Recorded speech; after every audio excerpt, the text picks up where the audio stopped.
Screen is visible. Yes, sir. Yes, sir.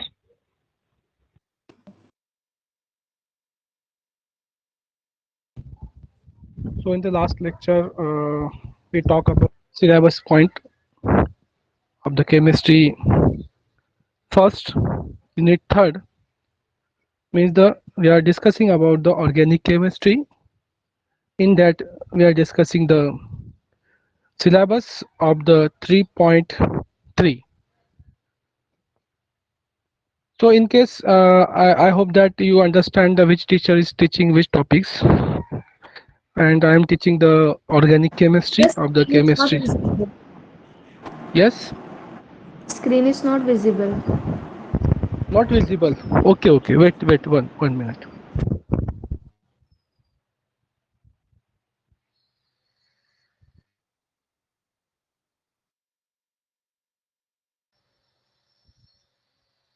Now,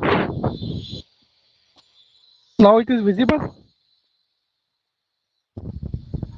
No, sir. Yes, yes. Yes, it is visible.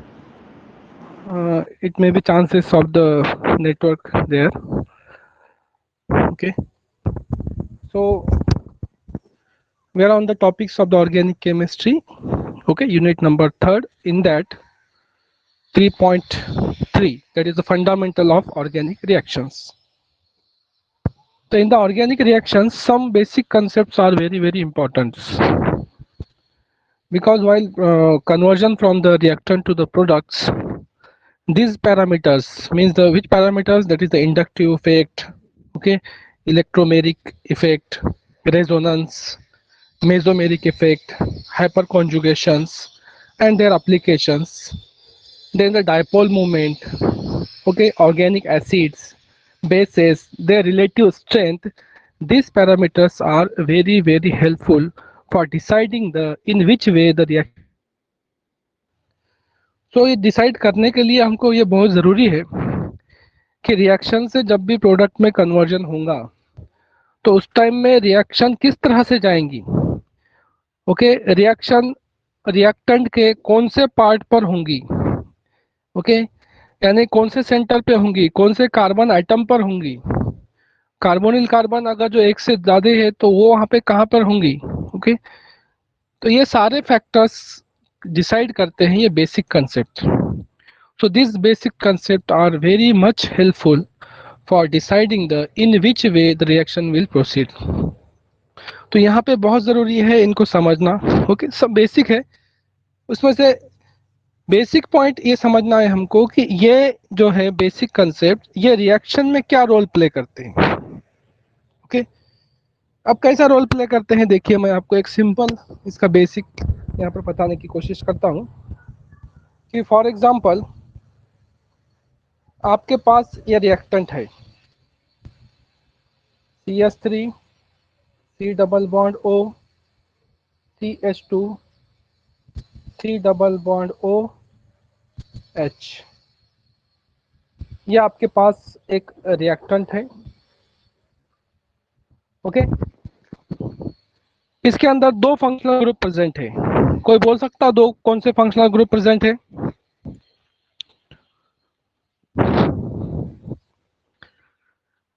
एक है ketone, समझ में आया ना आपके, कीटोन है। दूसरा है अल्डिहाइड। ये दो फंक्शनल ग्रुप प्रेजेंट है। तो अब रिएक्शन कौन से सेंटर पे होंगी, यानी कीटोन पे होंगी या फिर कार्बोनिल कार्बन पे होंगी। तो ये डिसाइड करने के लिए यहाँ पर जो है ये फैक्टर्स हमको हेल्पफुल है। कौन से फैक्टर, सिर्फ इतना बताना है। रिएक्शंस मैं नहीं बताऊंगा अभी आपको, क्यों नहीं बताऊंगा, जब पार्ट आएगा तब। अभी तो हमको सिर्फ समझना है कि यहाँ पे दो फंक्शनल ग्रुप थे, एक aldehyde.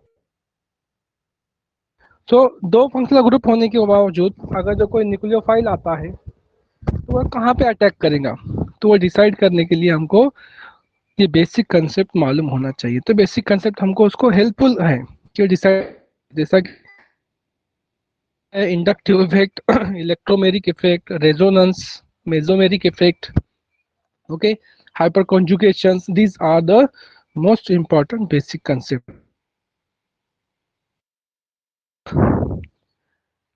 Type means the primary, secondary, tertiary, allyl or benzyl groups.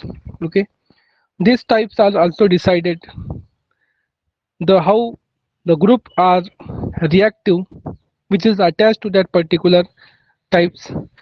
For example, consider if you are considering the amines. Okay, the amine may be primary amine, secondary amine, tertiary amines. Okay, so depend करता है कौन सा amine है, उस पर उसकी reaction depend करती है, उसकी न्यूक्लियोफिलिसिटी डिपेंड करती है, उसकी बेसिसिटी डिपेंड करती है। तो ये सारी चीजें हमको देखना है। Then the shape and their relative stabilities, shape and their relative stability of the reaction intermediate. अब रिएक्शन इंटरमीडिएट किसको बोलते हैं हम लोग? रिएक्टेंट से प्रोडक्ट में कन्वर्जन होते हुए Y the process of the conversion start from the reactant to products, there are some in between steps are there which is not in the reactant and which is not in the product. That in between steps are called as the intermediates. Okay, sir आपकी screen नहीं दिख रही है, आपकी आवाज भी नहीं आ रही है। हेलो सर हमें दिख रही है, स्क्रीन भी दिख रही है ना, आवाज आ रही है। हाँ बेटा, थोड़ा जिसको स्क्रीन नहीं दिख रही है ना, आप थोड़ा एक बार नेटवर्क को रिफ्रेश करिए, यानी नेटवर्क को, यानी आप एक बार उसको जो है नेटवर्क का जो साइन होता है ना, उसको बंद करके वापस चालू करिए। हो सकता है नेटवर्क का इशू हो सकता है उस वजह से कि, तो ये जो स्क्रीन है ना, इसको बैंडविड्थ ज़्यादा लगती है। तो नेटवर्क का इशू रहा केबी में 40 केबी 30 केबी के नीचे अगर जो पर सेकंड कैच करता हूँ तो उस टाइम में भी विजिबल नहीं होती है और साउंड भी जो है थोड़ा सा क्रैकिंग आता है, टूटता हुआ आता है। ओके, सो थोड़ा नेटवर्क चेक करिए आप एक, या फिर उसको एरोप्लेन मोड पर डालकर वापस से फिर एरोप्लेन मोड हटाइए, हो सकता है वापस से वो कवरेज जो है कैच कर ले। तो देखिए, प्राइमरी की बात चल रही थी, primary, secondary, tertiary, allyl and the benzyl groups. Okay, so these are the basic criteria. हमको पता होना चाहिए, क्या होना चाहिए कि रिएक्शंस के अंदर जो रिएक्टेंट दिए हुए हैं उनका नेचर क्या है। क्यों? तो ये जो क्राइटेरिया है, प्राइमरी, सेकेंडरी, टर्शरी, या फिर कोई कार्बन आटम है उसको कितने अल्किल ग्रुप अटैच है, एक अल्किल ग्रुप अटैच है, दो अल्किल ग्रुप अटैच है, तीन अल्किल ग्रुप अटैच है, उसके बेसिस पे वो कार्बन की स्ट्रेंथ भी पता चलती है। यानी कार्बोकैटायन के अगर जो हम कंपैरिजन करते हैं तो कार्बोकैटायन कौन सा ज्यादा स्ट्रांग है, कार्बन आनायन कौन सा ज्यादा स्ट्रांग है। ओके ओके, फ्री रेडिकल कौन सा ज्यादा स्ट्रांग है, किसकी स्ट्रेंथ ज्यादा है, किसकी स्ट्रेंथ कम है, ये सारी चीजें हमको पता चलती है। उसको ग्रुप्स कितने अटैच है। ओके, अगर जो नाइट्रोजन है तो हम उस टाइम में प्राइमरी, सेकेंडरी, टर्शरी वगैरह यूज करते हैं। ओके, कार्बन आटम अटैच है तो उसको भी हम क्या यूज करते हैं, primary, secondary, tertiary carbocation, primary, secondary, tertiary carbon anions. Free radical के केस में भी हमको जो है ये सारी चीजें बहुत ज़्यादा हेल्पफुल होती है। तो ये कंसेप्ट हमको बेसिक कंसेप्ट बिल्डअप करने के लिए ये जो कार्बन कैटायन, कार्बन आनायन, ये हमको बहुत ज़्यादा हेल्पफुल है। तो ये टॉपिक्स है basic ideas about the organic reactions. ये सारी चीज़ें बेसिक चीज़ें हमको, आपको जो है ऐसा समझिए कि वाइल स्टडिंग द इंग्लिश इतना इम्पोर्टेंट है, इंग्लिश पढ़ना है तो वैसा ही ये बेसिक कंसेप्ट भी आपको उतने ही इम्पोर्टेंट है अगर जो आपको ऑर्गेनिक केमिस्ट्री पढ़ना है। नेक्स्ट है उसके types of the organic reactions.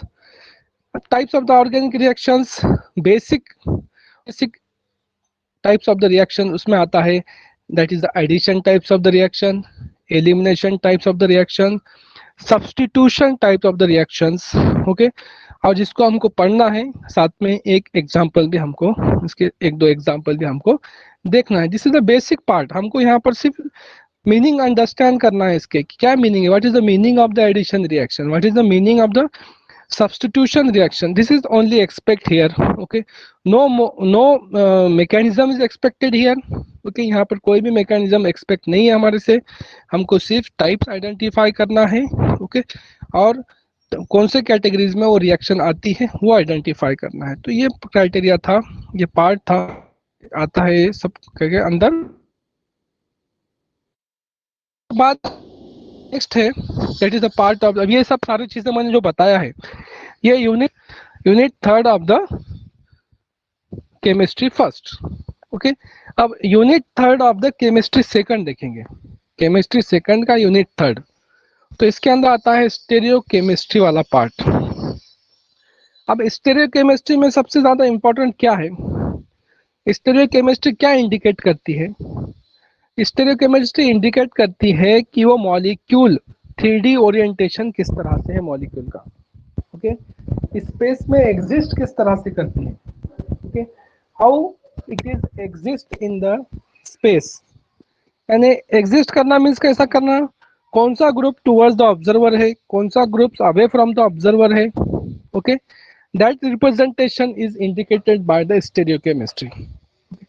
For example, अगर जो मैं बात करूं कि मीथेन मॉलिक्यूल है CH4 मॉलिक्यूल। ओके, तो CH4 मॉलिक्यूल होता है टेट्राहेड्रल मॉलिक्यूल्स। ओके, अब CH4 मॉलिक्यूल कोई भी एंगल से देखो तो वो क्या होता है, सिमेट्रिकल मॉलिक्यूल है। ओके, उसके अंदर पूरे सिमेट्रीज प्रेजेंट है, एंगल ऑफ सिमेट्री प्रेजेंट है, प्लेन सिमेट्री प्रेजेंट है। तो जब अगर जो आप मॉलिक्यूल को आपके हाथ में पकड़ते हैं उस टाइम में पॉसिबिलिटी है कि एक ग्रुप आपकी तरफ हो, ग्रुप आपसे दूर हो, और बाकी जो दो ग्रुप है वो क्या है, प्लेन के ऊपर हो। तो ये सारी चीजें जो बताता है, ओरिएंटेशन बताता है स्पेस के अंदर मॉलिक्यूल का, तो वो स्पेस के अंदर ओरिएंटेशन मॉलिक्यूल का जो बताता है हम उसको बोलते हैं स्टेरियो केमिस्ट्री। और यही स्टेरियो केमिस्ट्री हमको डिसाइड करती है कि रिएक्शन का जो न्यूक्लियोफाइल है कहाँ से इंटर होगा। ओके, तो ना वो अंडरस्टैंड करने के लिए, स्टेरियो केमिस्ट्री अंडरस्टैंड करने के लिए हमारे पास कुछ प्रोजेक्शन फार्मूलाज हैं जिसमें हम जो है मॉलिक्यूल को रिप्रेजेंट करते हैं। ओके, कि मॉलिक्यूल किस तरह से स्पेस के अंदर एग्जिस्ट होगा। That representation is indicated by the sum of the projection formulas. This projection formula that is the Fischer projection formulas. Okay, glucose के जितने भी मॉलिक्यूल होते हैं हम लोग उसको फिशर प्रोजेक्शन फार्मूलाज में लिखते हैं। तो उसको कन्वर्ट करके हम न्यूमैन में भी कन्वर्ट कर सकते हैं, Newman projection formula. That next is the Sohars projection formula. So these are the important projection formulas. याद रखिए ये प्रोजेक्शन फार्मूला हमको जो है हमेशा काम में आने वाले, जितना जो पार्ट है ऑर्गेनिक का पार्ट FY BSc का वो सारे बेसिक है, और वो हमको SY में TY में फर्दर स्टडी के लिए बहुत ज़्यादा काम में आने वाला है। ओके, अब ये अब जब हम ये निकालेंगे, क्या निकालेंगे, Fischer projection formula, sawhorse projection formula, okay, Newman projection formula. तो while drawing these formulas we have to be find there some of the structures. Okay, तो कुछ स्ट्रक्चर ऐसे होंगे जिसके अंदर सेम ग्रुप्स वन साइड में होंगे, इरिथ्रो होंगे, ओके, 3O होंगे, आइसोमर्स होंगे। इसके लिए हमने एक बेस्ट एग्जांपल लिया है टार्टारिक एसिड का, टार्टारिक एसिड एंड 2,3-डाइक्लोरोब्यूटेन, ये दो एग्जांपल लेकर हम जो है ये 3 प्रोजेक्शन फार्मूला को यहाँ पे स्टडी करने वाले हैं। तो ये दोनों एग्जांपल के जो है स्ट्रक्चरल फार्मूला आपको आएंगे वहाँ पे स्टडी में, एंड देयर इंटर कन्वर्जन, और कन्वर्जन भी करेंगे हम, एक प्रोजेक्शन फार्मूला से दूसरे प्रोजेक्शन कन्वर्जन होगा। उसके बाद है आइसोमर्स। ओके, अब आइसोमर्स कौन कौन से आइसोमर्स है, आइसोमर्स में भी 2 types. Okay, optical isomer and geometrical isomers. तो ज्योमेट्रिकल आइसोमर्स में देखेंगे हम अल्कीन का, ओके, और साइक्लो अल्केन्स का, जिसके अंदर सीस और ट्रांस टाइप्स आते हैं, और सीन और एंटी टाइप्स आते हैं। ओके, और जिसका हम रोटेशन करके हम वहाँ पे उससे क्या फाइंड आउट करते हैं, EZ नॉमेनक्लेचर भी वहाँ पे फाइंड आउट कर सकते हैं। तो ये जो है हमको ये टॉपिक के अंदर ऑप्टिकल आइसोमर में क्या देखेंगे, optical activity is the most important part in this case. उसके बाद उसका रोटेशन देखेंगे, रोटेशन किस तरह से कर सकते हैं, उसका एक रूल है। According to that particular rule one of the group is make constant and the remaining 3 groups can be rotated so that they cannot be changed their rotated, they cannot be changed their, that is the RS configuration. So optical activity उसकी change नहीं होंगी। तो इस तरह से rule के हिसाब से हम उसका रोटेशन भी करेंगे। Then is chirality, asymmetric Okay, enantiomers. This enantiomer is the one of the most important concept while deciding the molecule is optically active or inactive. Then the molecules with the two similar or dissimilar chiral centers. Okay, diastereomers, enantiomers, and diastereomers. These are the most important concept. Then the mesostructures. Okay, structure अगर जो similar है, symmetry pass होती है, तो उस type के structure को हम मेसोस्ट्रक्चर्स भी बोलते हैं. Then the racemic mixtures, resolutions. Okay, resolution में हम क्या देखेंगे? R S configuration, D L configurations. तो दीज आर टॉपिक्स, बहुत इंपॉर्टेंट, बहुत basic. Next is the conformation analysis. Alkanes. अब कन्फर्मेशन एनालिसिस में क्या रहेगा?